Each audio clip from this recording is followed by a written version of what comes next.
Alrighty guys, today we are going to continue reading our novel Peter Pan.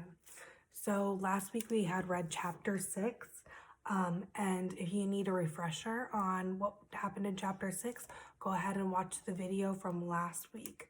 But today we are going to continue on with chapter 7 called The Wendy Bird.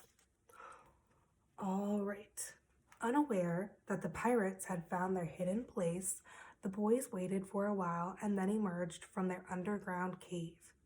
Suddenly, Nibs saw something in the sky. "Look at that white bird," he said. "It sounds as if it is saying, 'Poor Wendy.' It must be a Wendy bird." It wasn't actually a bird that Nibs saw at all, but poor Wendy herself flying up above. Now the boys heard another sound. It was the voice of Tinker Bell, shrill and jealous. She was no longer pretending to be nice to Wendy, but was pinching her and trying to make her fall.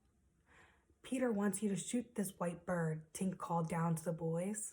"Quick," the boys cried, "bows and arrows." Toodles excitedly fitted an arrow to his bow. "Get out of the way, Tink," he shouted. He fired, and Wendy fluttered to the ground with an arrow in her breast. "I shot the Wendy bird," Toodles bragged. "Peter will be so proud of me." "Silly donkey," Tinker Bell clinked, laughing at her trick before going to hide. She knew she would be in trouble for urging Toodles to shoot Wendy. Slightly frowned as he looked at Wendy.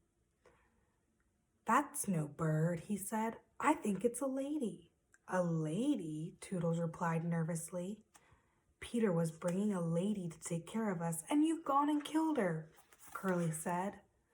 Toodles took a deep, sad breath. "I did it. I shot the Wendy lady," he said quietly, and turned to leave the group. Just then the boys heard a crowing sound up above. It was Peter's signal. He was back. They gathered around Wendy so that Peter would not see her. He dropped to the ground in front of them, but no one said a word. "Why so quiet, boys?" Peter asked. But still none of the boys spoke. "Never mind," Peter said. "I have news. I've brought you back a mother.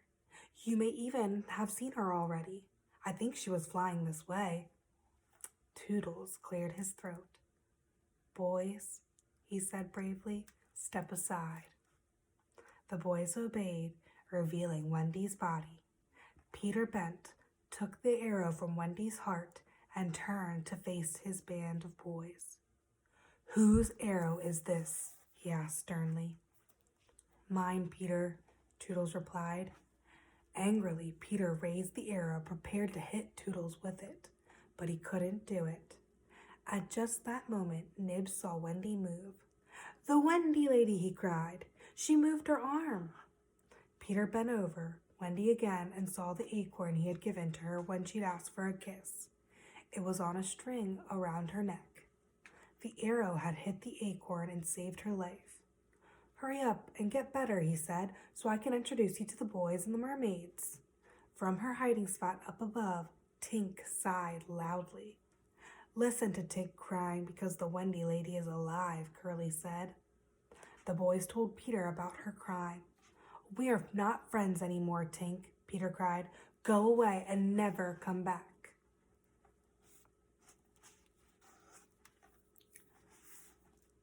Frantically, Tinker Bell flew onto Peter's shoulder and begged his forgiveness, but he brushed her off. Lying on the ground, Wendy stirred slightly. She was waking up. "I'll be all right," she said wearily. "You don't have to banish her." "Well, all right," Peter told Tinker Bell. "You can come back, but not for a whole week." You would think Tinker Bell would be grateful for Wendy for defending her, but Wendy's generosity only made Tinker Bell want to pinch her even more. Wendy, in the meantime, was so tired and sore from her hard fall that she rolled onto her side and fell asleep. "I have an idea," Peter said. "Let's build Wendy a house." The boys were thrilled. They loved to build. They were incredibly quick carpenters, too. Scurrying around for firewood, branches, and twigs, and looking for soft, cushiony flowers to use for her bedding. Just then, John and Michael dropped down from the sky. They had been sleep-flying, but they woke up as they hit the ground. Mama? Michael cried, rubbing his eyes. Nana? Where are we? John asked. Are we dreaming? Finally, the boys spotted Peter. Oh, hello, Peter said distractedly. He had forgotten all about them. Using his feet as a ruler, he bent to measure Wendy to see how big her new house should be. Come on, he said. He told her brothers. We are building a house for Wendy, and you have to help. I don't see why Wendy should get her own house, John said. She's only a girl. She's going to be our mother, Girlie said. Now you heard, Peter. Get to work. Wendy moved and groaned a bit in her sleep. Slightly, Peter cried, Go, get a doctor. Slightly said, Aye, and left at once before remembering that there were no doctors on the island. Still, he knew better than to disobey Peter, so he returned wearing John's hat and looking very serious. Although the other boys knew that Slightly was just pretending, Peter did not. To him, make-believe was the same thing as true. And so convinced that Slightly was in fact a doctor, he said, Help this lady. She is very ill. I will give her some medicine, said Slightly, bending over the sleeping Wendy and pretending to do just that. And there, she is cured. What a relief, Peter said. While Wendy slept, the boys built her house around her. They knew she would love it because as she slept, she sang, I wish I had a pretty house, the smallest ever seen, with bright and shiny reddish walls and a roof of mossy green. As they worked, the boys sang back. Also, here's that illustration that we looked at earlier when we did our walk around of the book.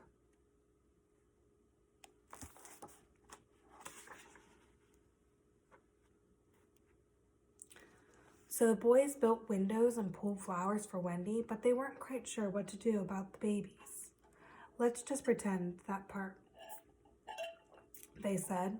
When they were finished, the house was beautiful, and Wendy was completely contained inside. They were about to go inside to surprise her when they realized they had forgotten to put a knocker on the door. Silly donkeys, Tinkerbell cried from above. Toodles gave the sole of his shoe to hang on the door, which did the trick. Now there was nothing left to do but knock. Everyone stand up straight, Peter warned, and be on your best behavior. He knocked politely, and all the boys waited. When Wendy opened the door, the boys whispered off their hats and bowed. Where am I? She said, confused and surprised. The boys practically tumbled over one another to explain. We built you this house, Slightly said. Do you like it? Asked Nibs. It's lovely, she said, looking around. How did you know it's exactly what I wanted? Just clever, I guess, said Slightly. He saw no need to tell her that she was singing in her sleep. Can we be your children? The twins asked. Well, Wendy said, that's awfully nice of you, but I am only a child myself. I have no real experience. That's okay, Peter said, although he actually knew less about mothers than any of them. We just need a nice motherly person. You'll do. Wendy agreed to try and invited all the boys into her new house. As they gathered around, she did her first motherly thing and told them the end of Cinderella. When she was finished, she followed the boys to take their cave and tucked them in for the evening before returning to her own